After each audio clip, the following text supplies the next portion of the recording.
Hello guys, hello Gemini. Welcome dito sa aking channel, Kapalaran 888 Gemini.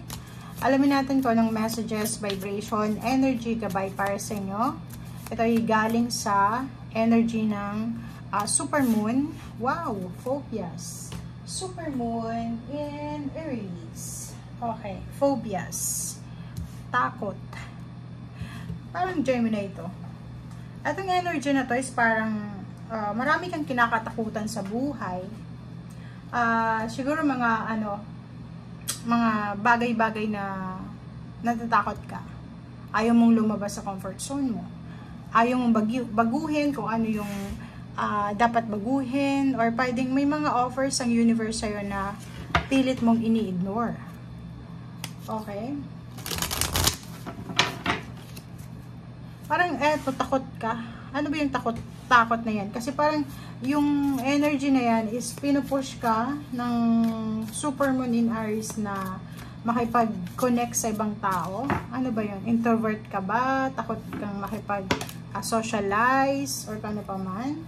Okay? So, dito nakikita ko siya dito na posibleng makakawala ka dito sa takot mo. Medyo magiging busy kang makipag-socialize.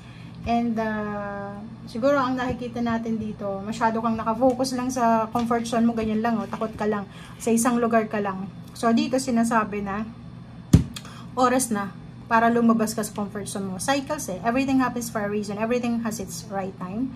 Honor the cycle of your body. So time into the moon's magic. So yun, full moon nga na kailangan mo ng pakawalan yung takot mo, lumabas ka sa comfort zone mo, lumabas ka dyan sa harapin mo yung takot mo. Harapin mo. Kasi ang dami-daming energy dito na nagsasabi na maganda yung posibleng mangyayari sa'yo.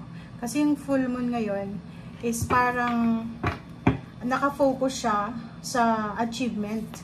Okay? Pwedeng sa 2025 onwards or tungkol sa partnership. So kung hindi ka lalabas sa comfort zone mo, nandyan ka lang sa loob ng tahanan or nasa loob ka lang ng kung saan ka komportableng lugar or emotion, paano ka makikipag-socialize or paano ka makikipag-connect sa ibang tao. So yun, yung iba sobrang happy sila kasi nakuha nila kung ano yung gusto nila, parang gano'n. Yung iba din, siguro eto na yung panahon para yung mga pinaplano nilang achievements o ma-fulfill yung mga pangarap nila. Ito na yung parang execution. Parang signal siya. Okay? Maraming posibleng makatulong sa'yo ngayon. So, lumabas ka sa comfort zone. Maraming pwedeng makatulong sa'yo na ma-reach yung goals mo. Okay? Nakikita ko kasi dito, be real. Magpakatotoo ka daw. Diba? Kasi parang gusto mo naman makipag-socialize, kaso lang, natatakot ka. Ito, ang cards na yan is parang nagsasabi na maraming events, exciting events na posibleng nami-miss mo. May mga occasion sa paligid mo na hindi ka dumadalo kahit imbitado ka.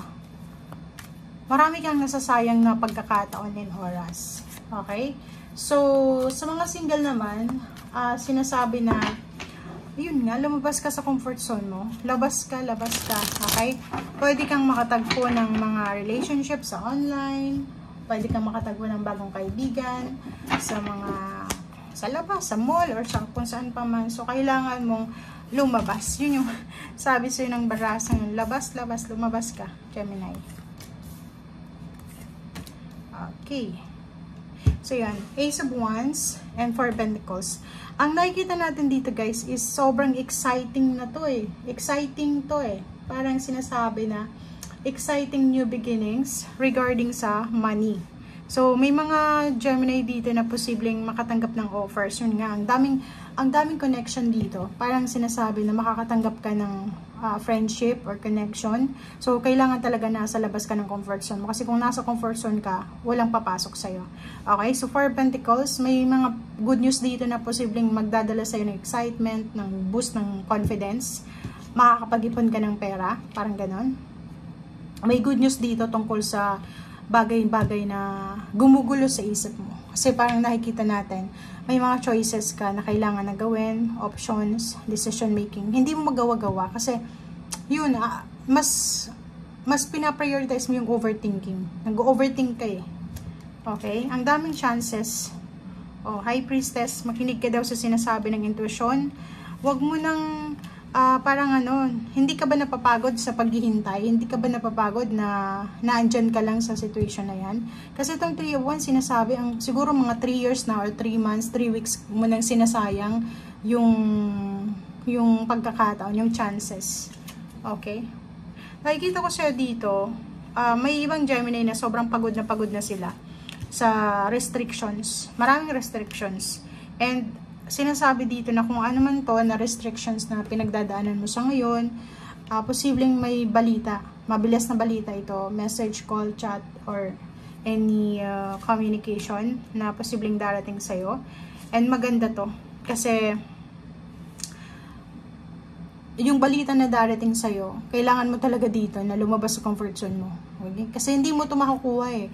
Minsan may mga blessings tayo, may mga magic or good fortune na nasa paligid natin. Hindi natin nanonotice yun. Kasi hindi tayo aware. Hindi tayo aware na yung iba, di ba? May mga magkakarelasyon na hindi na sila masaya. Pero since magkasama lang sila palagi, sila lang dalawa magkaharap, parang nasanay na lang sila na hindi masaya pero mag-together pa rin sila. Hindi nila nakakita na maraming pwede sa labas, diba? Sa trabaho ganun din, may mga nagtatrabaho na matagal na sila sa company or sa job or sa career nila and takot silang mag-apply, takot silang magsimula from zero, takot silang pa-interview or exam. So, nag-i-stay na lang sila sa mga kung ano yung nandito sa ngayon or sa paligid nila. Okay, so yun, kung makikita mo dito, may good news dito. May posibleng napakagandang balita. Or possibilities talaga to. Chance. Kaya lumabas ka talaga. Meron ditong partnership, collaboration, offer of love, and offer ng trabaho na mataas yung sweldo. Parang ganyan. Partnership na posibleng magdala sa'yo ng sobrang laking pera. Bagong trabaho na posibleng mataas yung sweldo, maganda yung mga benefits, maganda yung feedback, parang ganyan. So, kailangan mong lumabas sa comfort zone mo. Itong lump sum of money, itong perang ito is nakapangalan to sa'yo, Gemini. Hindi, parang alam mo yun, yung swerte na to or yung blessings na to is paulit-ulit lang na kumakatok sa pinto mo. Pero hindi mo masyadong nanonotice kasi hindi ka aware. So ngayon, siguro pag lumabas ka sa comfort zone mo, mag-focus ka sa kung ano yung nasa labas, hindi yung nasa loob, siguro makikita mo kung ano yung mga swerte or mga good luck, good fortune or blessings na tinitake for granted mo or hindi mo tinitake for granted pero hindi mo masyadong nakikita or napapansin. Okay, thank you for watching guys and see you again. Bye!